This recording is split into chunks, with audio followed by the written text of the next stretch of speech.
Bonjour à tous. Avant toute chose, avant de parler de physique, je tenais à vous rassurer par rapport au reste de l'année scolaire. Donc, je sais, c'est vraiment pas facile d'apprendre à distance. Ce genre de vidéo, ça remplace pas un cours en classe, je sais. Cependant, je tiens à vous rassurer et à vous promettre que si vous faites les efforts, donc vous écoutez les vidéos, vous faites les exercices, même si vous avez de la difficulté, tant que vous les faites, vous allez réussir votre année, je peux vous le garantir. Donc, les futures évaluations, ils vont pas baisser votre note. Qu'est-ce que je veux dire par là? Si tu le fais pas, oui, tu vas baisser ta note, puis tu vas même pouvoir couler ta session. Mais, si tu le fais, tu as même beau avoir 50-55%, tu me démontres que tu as fait les efforts, que tu as essayé d'apprendre. Pour moi, c'est suffisant. Par contre, si tu as 100%, c'est sûr que ça peut augmenter ta moyenne générale. Tu sais, je vais être généreux là-dessus. Donc, pour résumer, vous pouvez pas baisser votre note en faisant vos exercices, mais vous pouvez l'augmenter. Donc, je vous le dis depuis le début, je vous le répète, mon but, c'est de vous préparer au cégep. Donc, il y a la majorité d'entre vous, si je me trompe pas, c'était plus que la moitié d'entre vous qui vont se rendre en sciences de la nature ou dans une technique qui ont besoin de physique l'an prochain. Donc, mon but, c'est de vous préparer à ça. Et c'est pour ça aussi que je prends beaucoup de temps sur la matière actuelle. Parce que c'est probablement la plus importante pour le cégep. D'ailleurs, d'habitude, cette matière-là, elle se voit en 2 semaines. Là, ça va faire 4 semaines qu'on est dessus. Donc, je prends mon temps, puis je vous gagoche pas la matière parce que je sais qu'on est dans une situation particulière, disons-le. Si vous avez des questions ou des commentaires par rapport au cours, écrivez-moi par courriel. Parce que Facebook, je ne reçois pas de notification, fait que ça peut prendre un an avant que je m'en rende compte. Mais par courriel, je réponds quasi instantanément. Vous pouvez demander à Frédéric. Je réponds souvent dans les 5 minutes suivantes. Alors, écrivez-moi par courriel, c'est vraiment plus simple. Ça va être il va être écrit dans la publication Facebook associée à la vidéo. Donc, elle est probablement là. En tout cas, on s'est pas connus longtemps. Mais je suis devenu enseignant et tous ceux qui deviennent enseignants, c'est pour une raison. C'est parce qu'on tient à votre succès, à votre réussite.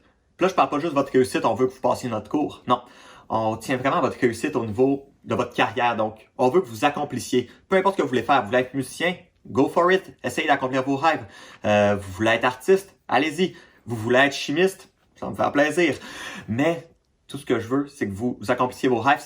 C'est ça qu'on travaille pour. Alors, n'hésitez pas à nous demander de l'aide. On est là pour ça.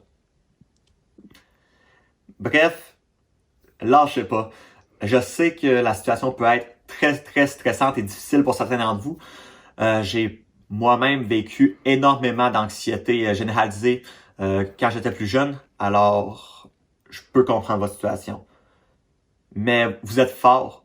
Vous êtes plus fort que moi je l'étais à votre âge. Vous êtes vraiment exceptionnel. Lâchez pas. Vous allez l'avoir. Vous allez passer au travers. Bon, alors retournons à nos moutons. Alors, n'oubliez pas, ça, c'est de la révision. Donc, allez voir les vidéos précédentes si ce n'est pas déjà fait et lisez les notes PowerPoint. Qu'est-ce qu'un vecteur? On se le rappelle, c'est une petite flèche. Elle a un sens et elle a une grandeur. Donc, orientation, grandeur, c'est la définition d'un vecteur. Dans ce chapitre, on a vu les 4 grands vecteurs du mouvement. Alors, décrivons-les à l'instant. Il y a en premier le vecteur position. Son début est au point 0, 0 et son autre extrémité représente sa position actuelle. Avec l'information cartésienne, on a sa position exacte, donc cartésienne x, y, mais avec l'information polaire, on a la grandeur et son orientation. Le deuxième vecteur, le vecteur déplacement, est représenté par une flèche qui se dirige du vecteur position initiale vers le vecteur position finale. En pratique, le calcul est le vecteur final moins le vecteur initial. L'orientation qu'on va trouver avec ça nous permet de savoir, par exemple, si le mouvement allait vers le nord à 90 degrés ou au sud à 270 degrés. Le troisième vecteur du mouvement, c'est le vecteur vitesse. Celui-ci représente le déplacement selon le temps.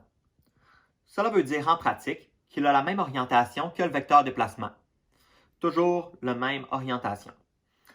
Notre vitesse, ça représente le déplacement. Mais la grandeur dépendra de la grandeur du vecteur déplacement sur le temps du déplacement. Qu'est-ce que je veux dire par là? C'est que pour un déplacement d'1 mètre, la grandeur sera 10 fois plus grande si le déplacement a duré 1 seconde, comparativement à si le déplacement a duré 10 secondes. Le dernier vecteur du mouvement, c'est le vecteur accélération. L'accélération, c'est la différence entre deux vitesses. Plus la différence est grande, plus on accélère. Donc l'accélération, c'est la différence entre les vecteurs vitesse finale et initiale, qu'on va diviser ensuite par le temps. Ainsi, plus la différence de vitesse est grande en peu de temps, plus le vecteur accélération sera grand. De plus, contrairement au vecteur vitesse, le vecteur accélération peut avoir une orientation différente du vecteur déplacement. C'est lui qui va influencer un changement d'orientation. Ainsi, je vous rappelle aussi que les vecteurs du mouvement peuvent être séparés en leurs composantes Rx et Ry. Cela permet de mieux analyser le mouvement. Les formules vectorielles peuvent vous être bien utiles pour passer des composantes aux vecteurs et vice-versa. Je vais vous les montrer encore une fois affichées à l'écran. Donc finalement, je vous rappelle que l'orientation, c'est un angle, donc il va se situer entre 0 degrés et 360 degrés, ce qui donne un cercle complet. Disons qu'on a un chiffre négatif, donc on prend moins 55 degrés. On part du 0, moins 55. Alors comment on va trouver la vraie orientation? On va faire 360, moins 55. Donc ici, moins 55 degrés, ça va être égal à 305 degrés. Si on a un chiffre plus grand que 360, disons qu'on parle de 380 degrés par exemple, on fait plus qu'un tour, eh bien c'est 380 moins 360, on a 20 degrés. Alors il faut tout le temps rester sur notre échelle de 0 à 360 pour l'orientation, c'est simplement ça que je veux vous dire. Maintenant, on va parler des projectiles. Je sais, vous vous rappelez tous c'est quoi un projectile, mais pour vous rappeler quand même, c'est simplement un objet qui va être lancé avec une vitesse qui ne sera pas égale à 0. Également, on va distinguer un mouvement en X et en Y. Le mouvement qu'on va pouvoir observer, le tracé, c'est une parabole. Et on va remarquer que selon l'angle qu'on va lancer, la portée va être plus ou moins grande.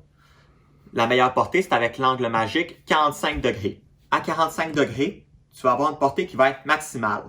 Si ensuite je décide de lancer avec une orientation de 40 degrés ou de 60 degrés, notre portée va être inférieure. Surtout, n'oubliez pas, le mouvement en X et en Y dans un projectile, ils sont indépendants. Donc, on les considère vraiment séparément. D'ailleurs, le mouvement en X, on considère un MRU, tout simplement parce qu'on considère qu'il n'y a aucune accélération en X.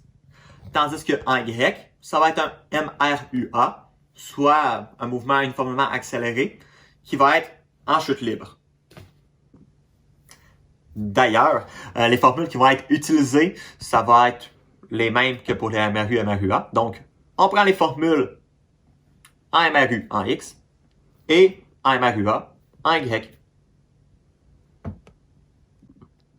Bon, finalement, la relativité du mouvement, c'est simplement lorsqu'on va considérer deux systèmes de référence. Qu'est-ce que je veux dire? C'est que deux observateurs à différents lieux peuvent percevoir le mouvement comme différent.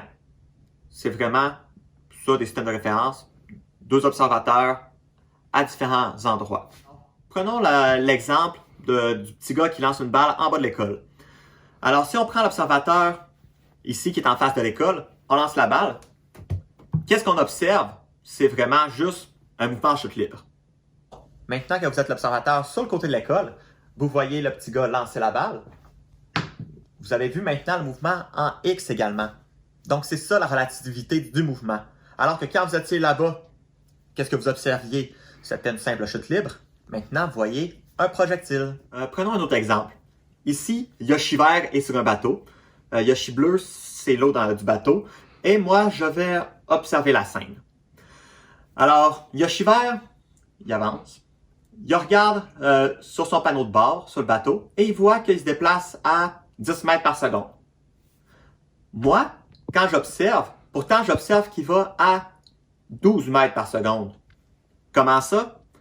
Eh bien, c'est qu'on n'a pas le même système de référence. Moi, je suis un système de référence et notre rivière en est un autre. Ici, Yoshi bleu, eh bien, il y a un certain courant. Donc, il va accélérer notre bateau. Au niveau mathématique, on va considérer la vitesse d'un objet selon le système par lequel il est observé. La formule mathématique qu'on va utiliser, elle s'affiche ici. On a 3 variables. Donc, V1, ça va être notre vecteur vitesse pour l'objet dans le système 1. V2, l'objet, la vitesse de l'objet pour le système 2. Et V1, 2, ça va être notre vitesse dans notre système 1 par rapport au système 2. Donc, notre vitesse dans le système 1, mais observée par le deuxième système. Alors, reprenons l'exemple du bateau et de Yoshi tout à l'heure. Dans ce cas-ci, notre premier système, le système 1, ça va être la rivière.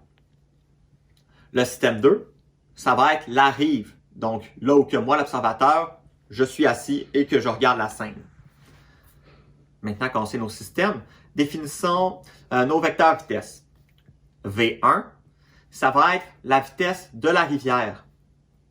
V2, ça va être la vitesse que notre ami Yoshi va observer sur le tableau de bord de son bateau. Finalement, V1, 2, ça va être ce que moi, j'observe accosté sur la rive. Ça va être la vitesse observée dans mon système, donc le système de la rive, mais par rapport à le système de la rivière. Donc, vous inquiétez pas, c'est une introduction au système de référence, mais c'est comme faire des tops en Fortnite. Vous allez devenir meilleur avec ça en vous pratiquant. Faisons un petit wrap-up de tout ça. On a 4 grands vecteurs du mouvement.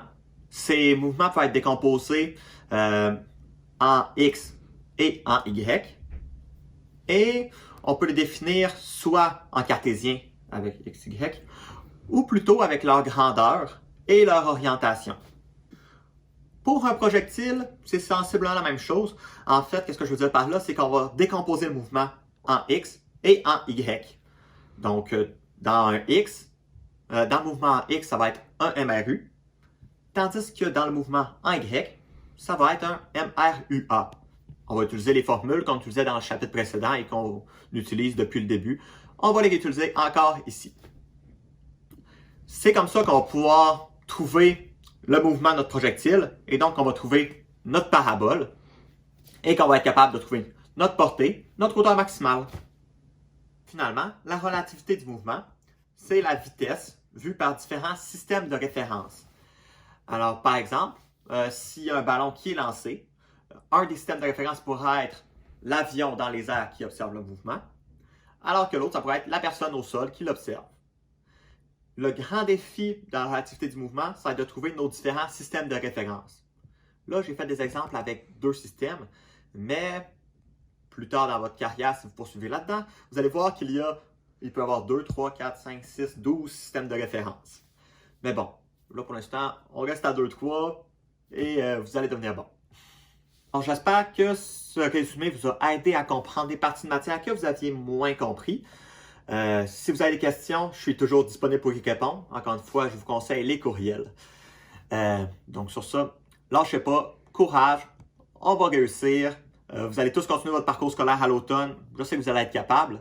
Et d'ici quelques années, on va raconter cette belle histoire de pandémie à nos enfants, puis ils vont faire « Oh, wow, papa, t'es un survivant! » Sur ce, bye là!